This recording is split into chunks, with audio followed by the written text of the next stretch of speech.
everyone! So today I'm going to do a book review, and the book I'm going to review is called Red Queens. And it's written by Victoria Aveyard. I hope I didn't say the last name wrong. This book is basically about a girl named Mare Barrow. She lives in a society where red blood and silver bloods are separate. Meaning, if you have red blood, you are born with no abilities, and you're a lower class. And a silver blood is basically you're born with privilege and you have superpowers. Basically, think of it as like X-Men, where there's a lot of people who, like, there's one character who can multiply, another one who can control fire and water, and another one can control water.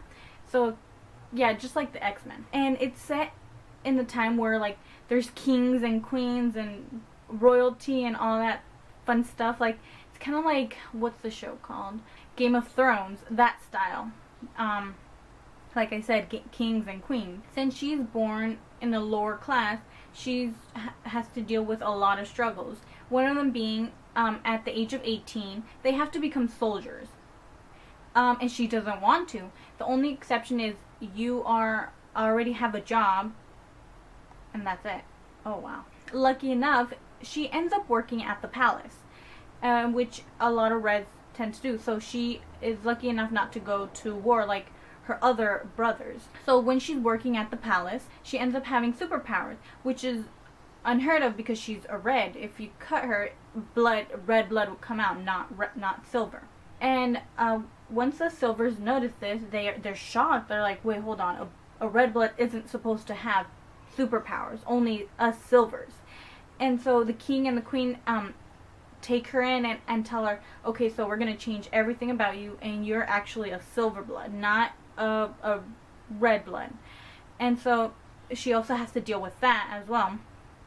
And on top of everything that I just said, which was like two things, there's a war happening with the reds and silvers.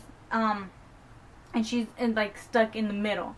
So she has to deal with all those stuff. And I forgot to mention how she was able to work in the palace is because a guy named Cal. He, later on you find out, it's not spoilers, but later on you find out that he's a king, or he's a prince, becoming a king.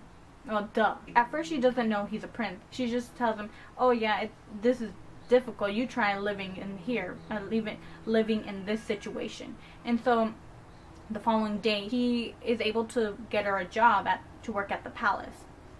And throughout the story, they kind of form not a relationship.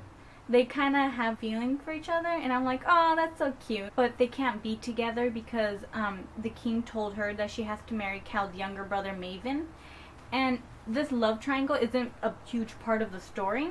It's her discovering her magic and her power and trying to figure out why this is happening to her. So you guys, I recommend you read this book because it's such a good book. It's really, really interesting, and something I haven't read before. Like, I normally don't read like kings and queens type of book, but it had magic involved, superpowers involved. So I was like, okay, I'll give it a try, and it's worth it. I went to a panel a couple weeks ago, and okay, first thing, she signed my book, and I was happy. Yay. And the second thing, the author that wrote the book, Duff, asked the other authors, give me one word to describe your second book. And she said, sacrifice. And I was like, oh, no. Okay. But that's fine. Just be prepared for that one. So I was surprised when she said that. So yeah, I recommend you guys reading this book. So that's it for this book review. I hope you guys enjoyed this review, and I'll see you guys soon. Bye everyone!